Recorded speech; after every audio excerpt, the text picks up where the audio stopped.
కాళేశ్వరం ఆలయ అధికారులు ఇష్టారాజ్యంగా వ్యవహరిస్తున్నారు. ఆలయ నిబంధనలకు, ఆగమశాస్త్ర నియమాలకు విరుద్ధంగా గర్భగుడిలో పాటను షూట్ చేశారు. ఆలయం గర్భగుడి శివుడు, యముడు లింగం ముందు ప్రైవేట్ పాటను చిత్రీకరించారు. సుమారు అరగంట పాటు ఆలయ తలుపులు మూసి పాట చిత్రీకరించారు. శివునిపై తీస్తున్న పాటను గాయని మధుప్రియ పాడుతూ షూటింగ్ చేశారు.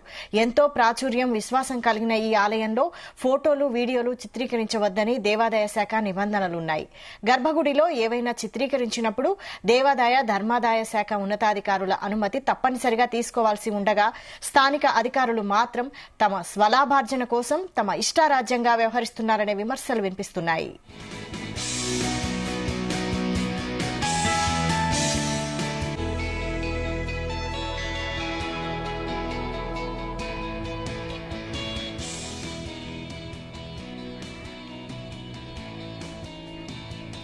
ఇదే అంశంపై మరిన్ని డీటెయిల్స్ మా ప్రతినిధి రాజు పటేల్ అందిస్తారు. రాజు పటేల్.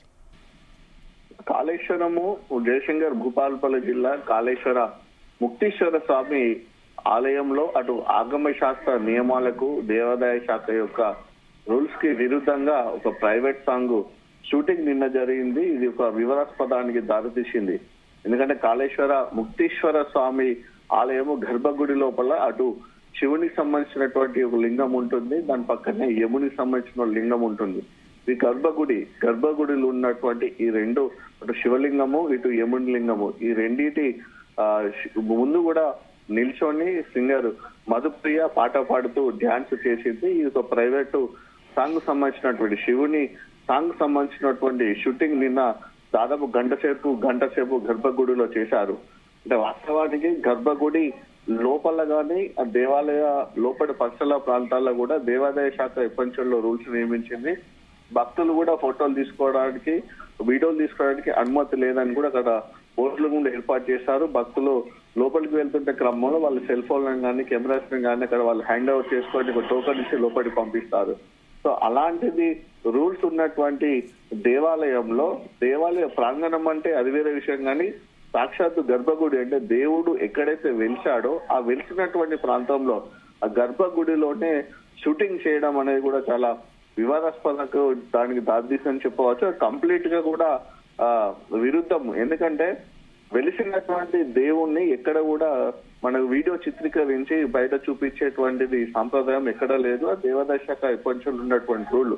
అటువంటిది స్వయంగా వెలిసినటువంటి ఆ దేవుని యొక్క లింగాలలో దేవుని యొక్క రూపాలను చూపిస్తూ షూటింగ్ చేయడం, దాన్ని చిత్రీకరించడం అనేది చాలా విరుద్ధం అని కూడా అంటున్నారు. దీనిపైన కూడా అటు భక్తులు కూడా మండిపడుతున్నారు. ఒకవేళ అలాంటిది ఏమైనా షూట్ చేసేవాళ్ళు దానికి సంబంధించినటువంటి సెట్టింగ్ వేసుకుంటారు. మామూలుగా మనకు మిగతా సినిమాల్లో కానీ, వేరే ప్రైవేట్ సాంగ్స్ లో కానీ, దేవాలయాలకు సంబంధించిన కానీ, దేవుడి యొక్క ప్రతిమలకు, విగ్రహాలకు సంబంధించిన కూడా అది వేరే సెట్ వేసుకొని దానికి సంబంధించిన డూప్లికేట్ సెట్ వేసుకొని ఆ సెట్ లో షూటింగ్ చేసుకుంటున్నటువంటి పద్ధతి అది ఉండేది. కానీ అలా కాకుండా నేరుగా గర్భగుడి లోపలికి వెళ్ళడము, అక్కడ షూటింగ్ చేయడం, గంట సేపు మళ్ళీ దేవుని యొక్క తలుపులు మూసివేయడం.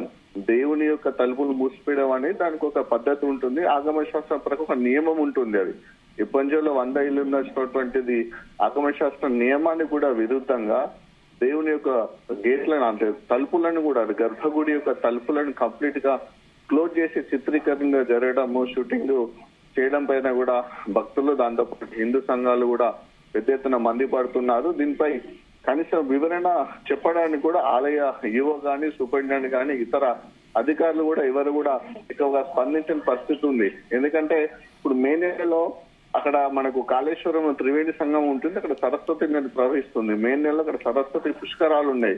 ఆ పుష్కరాలను పురస్కరించుకొని మన దేశంలోని పలు పీఠాధిపతులను ఆహ్వానించడానికి ఆలయ ఈవో, సూపరింటెండెంట్, మిగతా వాళ్ళందరూ కూడా వారికి ఆహ్వానం పంపించడానికి వెళ్ళారు. నిన్న వాళ్ళు ఉన్నతాధికారులు ఎవరు లేరు. ఆ క్రమంలో నిన్న అక్కడ షూటింగ్ జరిగింది. అక్కడ ఉన్నటువంటి సిబ్బందిని అడిగితే ఆలయానికి సంబంధించినటువంటి దేవాదాయ శాఖ నుంచి వాళ్ళకి అనుమతి ఉందని మాకు చెప్పారు. మేమే అందుకనే అనుమతి ఇస్తామని అక్కడ ఉన్నటువంటి సిబ్బంది అంటున్నారు. ఆలయ ఈవో గారిని, సూపరింటెండెంట్ గారితో వారితో మాట్లాడితే మాకు ఎలాంటి సమాచారం లేదు షూటింగ్ సంబంధించిన వాళ్ళు అంటున్నారు. అంటే ఒకరికొకరికి తప్పించుకునేటువంటి ప్రయత్నం చేస్తున్నారు. నిజంగా దేవాదాయ శాఖ కానీ, అక్కడ ఉన్నట్టు ఆలయ ఈవో గాని వాళ్ళకి అనుమతి ఇచ్చారా, లేకుంటే వాళ్ళ అనుమతి లేకుండానే కింద ఉన్నటువంటి అధికారులు సిబ్బంది వాళ్ళకి అనుమతి ఇచ్చారా, లేకుంటే ఎవరు లేకుండానే వారికి వారు షూటింగ్ చేసుకున్నారు, ఎక్కడ దీనికి సంబంధించినటువంటి మ్యాజిక్ జరిగింది, ఇక్కడ ఎవరిని దీనికి ఇన్వాల్వ్మెంట్ చేశారు, ఎవరిని ఒప్పించుకొని ఎవరిని ప్రలోభాలకు గురి చేసి ఇక్కడ సాంగ్ షూటింగ్ జరిగింది అనేది కూడా పెద్ద ఎత్తున ఎంక్వైరీ చేయాల్సి ఉంది. ఎందుకంటే దేవాదాయ శాఖకు సంబంధించినటువంటి మామూలుగా గుడి ప్రాంగణంలో మాత్రం ఇటీవల మనం యాదగిరి గుట్ట తీసుకుంటే అక్కడ హుజరాబాద్ ఎమ్మెల్యే పాడు కౌశిక్ రెడ్డి అతని కూతురు అక్కడ ప్రోమో షూట్ చేశారు. అక్కడ దాని మీద కూడా వివరణ ఇచ్చారు. దానిపైన కూడా దేవాదాయ సీరియస్ అయింది. తిరిగి వాళ్ళు వివరణ ఇచ్చారు, క్షమించండి అని తెలియక చేస్తామని చెప్పారు. సో తిరుపతిలో కూడా ఇలాంటి షూటింగ్ ఇట్లా ఏమైనా జరిగినప్పుడు కూడా అలాంటి వివాదాలు జరిగినప్పుడు కూడా వాళ్ళు కంపల్సరీ వివరణ ఇస్తారు, అది పైన కూడా చర్యలు తీసుకునే అవకాశం ఉంటుంది. కాబట్టి ఇక్కడ కూడా కాళేశ్వరంలోని ముక్తేశ్వర స్వామి ఆలయము నేరుగా గర్భగుడి లోపలికి వెళ్లి అంటే ఎక్కడైతే దేవుళ్ళు వెళ్తారో ఆ ప్రాంతంలోనే షూటింగ్ చేయడం పైన కూడా ఖచ్చితంగా చర్యలు తీసుకోవాలని కూడా అటు భక్తులు, శివభక్తులు, మిగతా భక్తులతో పాటు హిందూ సంఘాలు కూడా పెద్ద ఎత్తున కూడా చర్యలు తీసుకోవాలని డిమాండ్ చేస్తున్నాయి. దీనిపైన దేవాదాయ శాఖ కూడా ఇప్పటి వరకు ఇలాంటి వివరణ ఇవ్వలేదు కాబట్టి దేవాదాయ శాఖ కూడా వివరణ ఇవ్వాలని కూడా డిమాండ్ చేస్తున్నారు. అంటే అసలు నిజానికి ఇలాంటి వాటికి దేవాదాయ శాఖ అనుమతిస్తుందా? దేవాదాయ శాఖ వాస్తవానికి అనుమతి ఇవ్వదు. దేవాదాయ శాఖ కంటే ఎక్కువగా ఇప్పుడు మనకు ఆగమ శాస్త్ర నియమాల ప్రకారము ఆ ఆలయానికి సంబంధించినటువంటి ప్రధాన అర్చకులు గాని పురోహితులు ఎవరు ఉంటారో వారు ఒక నిర్ణయం తీసుకుంటారు. వారు దేవాదాయ శాఖ రెండు కలిపి ఇద్దరు కలిసి కూర్చొని కొంచెం సమయం ఉంటుంది. అంటే ఎక్కడ ఏ ప్రాంతం వరకు వెళ్ళాలి దేవాలయంలో. సో గర్భగుడి అనేది దేవుడు వెలిసిన ప్రాంతం. సో దేవుడు వెలిసిన ప్రాంతంలోకి అంటే శివాలయం మామూలు అంటే శివాలయం లోపలికి భక్తులు అందరూ అనుభవిస్తారు. శివుని లింగాన్ని అందరూ ముట్టుకొని అభిషేకం చేసే అవకాశము భక్తులకు ఉంటుంది. అంటే దేవుళ్ళలో చూసుకుంటే కేవలము శివునికి మాత్రమే, శివలింగాన్ని మాత్రమే భక్తులు గాని ఎవరు గాని గర్భగుడిలోకి వెళ్లి దర్శించుకొని అభిషేకం చేసుకొని వెళ్తారు. మిగతా ఏ గుడిలోకైనా లక్ష్మీ నరసింహస్వామి టెంపుల్ అయినా, అమ్మవారి టెంపుల్ అయినా, తిరుపతి టెంపుల్ అయినా, మిగతా ఏ అయినా కూడా కేవలం గర్భగుడి ముందుండి మాత్రమే మనం దండం పెట్టుకొని దేవుణ్ణి పూజించి వెళ్ళిపోతాం తప్ప గర్భగుడి లోపలికి మనం వెళ్ళలేం. దాంట్లో ఇంకా వివిధ దశలు ఉంటాయి. ఆ దశల కంటే ముందే మనము ఆ దేవుణ్ణి గాని అమ్మవారిని గాని దండం పెట్టుకొని వెళ్ళిపోతాం. కానీ శివునికి వచ్చేసరికి ఏంటంటే భక్తులు గాని ఎవరు గాని లోపలికి వెళ్ళి దేవుని దండం పెట్టుకోవచ్చు, మనం అభిషేకం చేసుకొని వెళ్తాం. కానీ అక్కడ ఫోటోలు చిత్రీకరించడానికి కానీ షూటింగ్ చేయడానికి కానీ ఎలాంటి అనుమతి లేదు. ఎందుకంటే వెలిసిన దేవుళ్ళని ఎవరు చిత్రీకరించరాదు, అదొక నియమం ఉంటుంది. ఒకవేళ కనుక షూటింగ్ చేసుకోవాలనుకుంటే దేవాదాయ శాఖ గాని ఆలయానికి సంబంధించిన ప్రధాన అర్చకులు గాని పురోహితులను గారితో మాట్లాడుకొని సో ఎంత నిమిషం వరకు మేము గుడి లోపలికి వెళ్ళాలి. గర్భగుడిలో మాత్రం ఎట్టి పరిస్థితుల్లో కూడా అనుమతి ఉండదు. ఆగమశాస్త్ర నియమాలకు పూర్తి స్థాయిలో విరుద్ధం.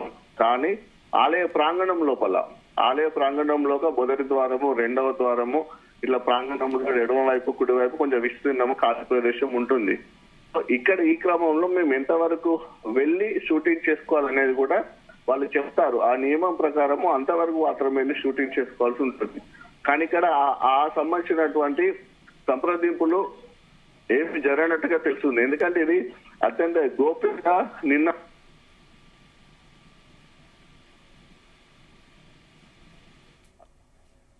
రైట్. Thank you Raju.